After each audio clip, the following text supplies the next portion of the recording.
اعوذ باللہ من الشیطان الرجیم بسم اللہ الرحمن الرحیم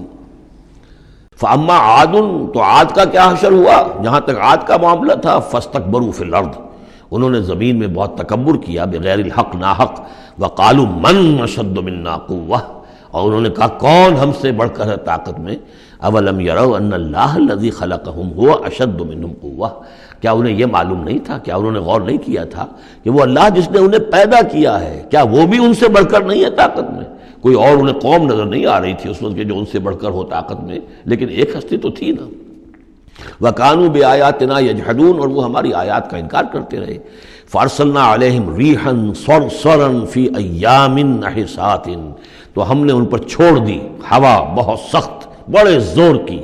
اور یہ جو مصیبت کے دن تھے، نحوست کے دن تھے، فی ایام نحسات، ان میں 7 لیال و 8 ایام، دوسری جگہ آئے گا یہ کہ اس وہ جو آگ یہ جو چلی ہے تیز نہایت باد سرسر، اور وہ جو تھی اتنی کہ 7 راتیں اور 8 دن مسلسل جل کر چلا ہے۔ لِنُذِيقَهُمْ عَذَابَ الْخِزْيِ، تاکہ ہم انہیں مزہ چکھائیں رسوا کن عذاب کا، فی الحیات دنیا، اس دنیا کی زندگی میں، وَالْعَذَابُ الْآخِرَةِ أَخْزَىٰ وَهُمْ لَا يُنصَرُونَ، باقی یہ کہ آخرت کا عذاب کہیں زیادہ رسوا کن ہوگا اور وہاں کوئی ان کی مدد کرنے والا نہیں ہوگا۔ وَأَمَّا ثَمُودُ فَهَدَيْنَاهُمْ، اسی طرح سمود کو بھی ہم نے تو ان کو ہدایت دی، ہم نے اپنا نبی بھیج دیا، رسول بھیج دیا، انہیں نشانی بھی دکھا دی۔ فَاسْتَحَبُّوا الْعَمَىٰ عَلَى الْهُدَىٰ، تو انہوں نے ہدایت کے مقابلے میں اندھاپے کو، اندھے پن کو ہی محبوب رکھا، انہوں نے کوئی اپنی آنکھیں کھولنا پسند نہیں کیا، حقائق کو دیکھنا اور ان سے انکار کیا۔ فاستحبوا العمى على الهدى، انہوں نے پسند کیا اور محبت رکھی اندھے ہونے ہی سے، بجائے اس کے کہ وہ ہدایت سے استفادہ کرتے۔ فاخذتهم الصاعقة العذاب، تو انہیں بھی پکڑا عذاب کے کڑک نے، عذاب الہون، وہ بھی بہت ہی ذلت والا عذاب تھا، بما کانوا یکسبون، ان کے اعمال اور کرتوتوں کی پاداش میں۔ وَنَجَّيْنَا الَّذِينَ آمَنُوا وَكَانُوا يَتَّقُونَ، اور ہم نے نجات دے دی ان کو جو ایمان لائے تھے اور جنہوں نے تقویٰ کی روش اختیار کی تھی۔ وَيَوْمَ يُحْشَرُ أَعْدَاءُ اللَّهِ إِلَى النَّارِ فَهُمْ يُوزَعُونَ، اور جس دن اللہ کے دشمن جمع کیے جائیں گے آگ کی طرف تو ان کی جماعتیں بنائی جائیں گی، ان کی گریڈز ہوں گے، ان کی بھی ظاہر بات ہے کہ ان کے سب برابر کے نہیں ہیں، کسی کو سب سے نچلے پاتال میں جانا ہے، کسی کو کسی اور طرح کا عذاب دیا جانا ہے۔ حَتَّىٰ إِذَا مَا جَاءُوهَا شَهِدَ عَلَيْهِمْ، تو جب یہ وہاں پہنچیں گے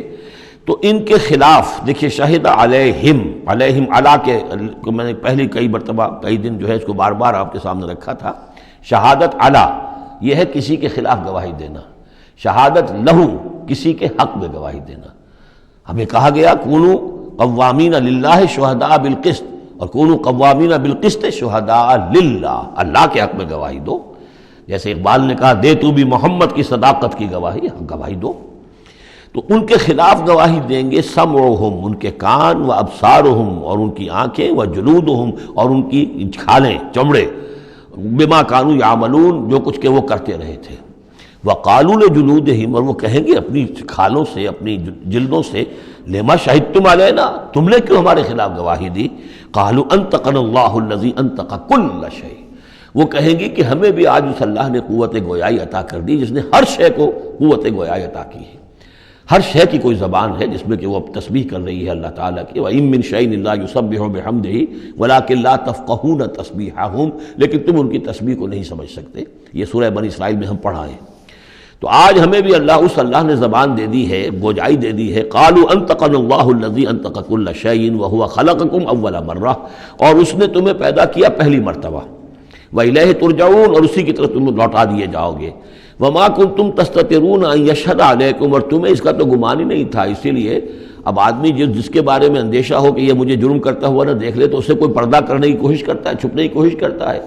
اب تم کیسے چھپتے؟ تمہیں یہ گمان نہیں ہو سکتا تھا کہ ان یشہد علیکم سمعکم، کہ تمہارے اپنے کان، ولا ابصارکم، اور تمہاری اپنی آنکھیں، ولا جلودکم، اور تمہاری اپنی کھالیں جو ہے تمہارے خلاف گواہی دیں گی۔ ولکن ظننتم ان اللہ لا یعلم کثیرا مما تعملون، بلکہ تمہیں تو گمان یہ ہو گیا تھا کہ اللہ کو بہت سی چیزیں تو اللہ کے علم میں ہی نہیں ہوتی جو ہم کر رہے ہیں۔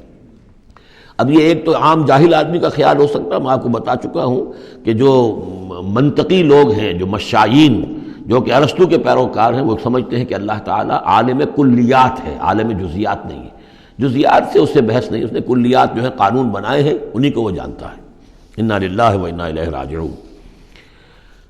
وَذَلِكُمْ ظَنُّكُمُ الَّذِي ظَنَنْتُمْ بِرَبِّكُمْ، یہ تھا تمہارا وہ گمان جو تم نے اپنے رب کے بارے میں کیا تھا، ارداکم، اسی ظن نے تمہیں غارت کیا ہے۔ اور واقعہ یہ ہے کہ ہم بھی اگر کوئی خطا کر رہے ہوتے ہیں تو اس وقت فوری طور پر جو ہے ہمارے ذہن پر بھی اس طرح کے، چاہے شعوری طور پر ہم اس کو باقاعدہ یہ الفاظ کے حوالے سے نہ کہتے ہوں یا نہ اپنے دل میں رکھیں، محسوس یہ ہوتا ہے کہ کیا اللہ کو کیا ان چیزوں سے دلچسپی ہوگی، ہم اگر کچھ کر رہے ہیں تو کوئی بات نہیں۔ تو یہ بات جو ہے اصل میں معلوم ہو کہ اللہ دیکھ رہا ہے تو پھر تو ظاہر بات ہے کہ وہ غلط حرکت نہیں ہوتی۔ فَأَصْبَحْتُم مِّنَ الْخَاسِرِينَ، تو پھر تم آج بالکل خسارہ پانے والوں میں ہو گئے۔ فَإِن يَصْبِرُوا فَالنَّارُ مَثْوًى لَّهُمْ، تو اب اگر یہ صبر کریں تو آگ ہی ان کا ٹھکانہ ہے۔ اب تو چاہے کریں نہ کریں، ان یصبروا تو اچھا ہے، صبر کرو۔ باقی یہ کہ اگر یہ وَإِن يَسْتَعْتِبُوا فَمَا لَهُم مِّنَ الْمُعْتَبِينَ، اور اگر یہ چاہیں کہ انہیں کوئی موقع دے دیا جائے کہ معافی مانگ لے اور پھر چھوڑ دیے جائیں، تو یہ ہونے والی بات نہیں ہے۔ وہ معافی تو دنیا میں مانگتے، استغفار کرتے، اپنی اس زندگی میں کرتے، جب تک کہ موت کے آثار شروع نہیں ہوئے تھے توبہ کا دروازہ کھلا تھا۔ جب تک کہ قیامت کے آثار شروع نہیں ہوئے اس وقت جو لوگ ہوں گے ان کے لیے توبہ کا دروازہ کھلا ہے، لیکن جب انفرادی سطح پر موت کے آثار شروع ہو گئے توبہ کا دروازہ بند، اور اب عالم برزخ میں یا عالم آخرہ میں وہاں توبہ کا کوئی سوال نہیں۔ وَقَيَّضْنَا لَهُمْ قُرَنَاءَ، اور ہم نے ان کے لیے ایسے ساتھی مقرر کر دیے ہیں، فَزَيَّنُوا لَهُم مَا بَيْنَ أَيْدِيهِمْ، جیسے ہر انسان کے ساتھ اللہ تعالیٰ نے فرشتے بھی رکھے ہوئے جو اس کی حفاظت کرتے ہیں، جیسے کہ فرمایا گیا کہ ہم ان پر حفظہ یرسل علیکم حفظہ، تو جس طریقے سے فرشتے حفاظت کرتے ہیں، یا وہ فرشتے ہیں کہ جو اس کے اعمال لکھ رہے ہیں، کرامن کاتبین یعلمون ما تفعلون، اس کا بھی آخری پارے میں ذکر ہے۔ اسی طرح ہر انسان کے ساتھ ایک شیطان ہے جو اللہ نے اس کے ساتھ لگا دیا، جیسے کہ حدیث میں بھی آیا کہ ہر انسان کے ساتھ ایک شیطان ہے۔ اور اسی میں وہ بات آئی بڑی حکیمانہ کہ کسی صحابی نے جرأت کر کے پوچھ لیا کہ حضور کیا آپ کے ساتھ بھی ہے؟ تو آپ نے فرمایا ہاں میرے ساتھ بھی ہے، لیکن میں نے اسے مسلمان کر لیا، یعنی اپنا تابع بنا لیا ہے، اور وہ اب مجھے کوئی غضب نہیں پہنچا سکتا، لیکن ہے تو صحیح، شیطان تو ہے۔ اسی طریقے سے یہاں دیکھیے وَقَيَّضْنَا لَهُمْ قُرَنَاءَ فَزَيَّنُوا لَهُم مَا بَيْنَ أَيْدِيهِمْ، تو ہم نے ان کے لیے مقرر کر دیے ہیں ان کے ساتھ رہنے والے قرین، ان کے ساتھی۔ فَزَيَّنُوا لَهُم مَا بَيْنَ أَيْدِيهِمْ، تو وہ ان کو مزین کر دیتے ہیں جو چیزیں ان کے سامنے ہیں، وَمَا خَلْفَهُمْ، اور جو ان کے پیچھے ہیں۔ وَحَقَّ عَلَيْهِمُ الْقَوْلُ فِي أُمَمٍ قَدْ خَلَتْ، نتیجہ کیا ہوتا ہے کہ وہ چونکہ دنیا مزین ہو گئی، اسی میں وہ کھپ گئے اور اسی میں گم ہو گئے، فَحَقَّ عَلَيْهِمُ الْقَوْلُ، تو ان کے اوپر اللہ تعالیٰ کے عذاب کی بات وہ راست آئی، وہ سچی ثابت ہوئی۔ فی امم قد خلت من قبلہم من الجن والانس، تو وہ انہی امتوں میں، انہی اقوام میں کہ جو ان سے پہلے جنوں اور انسوں کی گزر چکی ہیں، انہی میں شامل ہو گئے۔ انہم کانوا خاسرین، یقیناً وہ خسارہ پانے والے تھے۔ اب دیکھیے پھر قرآن مجید کا ذکر کس شان سے ہو رہا ہے۔ وقال الذین کفروا لا تسمعوا لهذا القرآن والغوا فیہ لعلکم تغلبون، یعنی یہ کہ جو بھی حضور کی دعوت تھی، چونکہ اس کا اعلی دعوت قرآن مجید تھا، لہذا جو ان کے مخالفین تھے انہوں نے یہ کہا ایک دوسرے سے کہ دیکھو قرآن مت سنا کرو، یہ کہیں تمہارے کانوں سے اتر کر کیا پتہ ہے کہ کہیں اگر ذرا اتر گیا کوئی اس کا قطرہ تمہارے دل کی طرف تو پھر تو تم چلے جاؤ گے۔ لا تسمعوا لهذا القرآن، اب اس کو سمجھ لیجئے، قرآن مجید کا پڑھنا، پڑھانا، سیکھنا، سکھانا اور سننا اور سنانا، یہ تو ظاہر بات ہے کہ شیطان کو بہت ہی ناپسند کام ہے۔ اور یہ اگر کوئی مؤثر ہو رہا ہو، ایک تو یہ ہے کہ آپ قرآن کے نام سے کوئی ٹی وی پروگرام ہے اور کوئی ریڈیو پروگرام ہے، لیکن اس کے اندر لوگوں کی دلچسپی کی کوئی بات نہیں ہے، ان کی عقلی سطح کے اوپر ان سے اپیل کرنے والا مواد نہیں ہے، تو ٹھیک ہے پروگرام کرتے رہیے۔ لیکن اگر کہیں خدا نہ خواستہ ان کے اعتبار سے کوئی ایسا پروگرام شروع ہو جائے کہ جس سے ذہن کھل رہے ہوں، آنکھیں کھل رہی ہوں، واقعی ان کی سمجھ میں آ رہا ہو کہ قرآن کیا کہہ رہا ہے،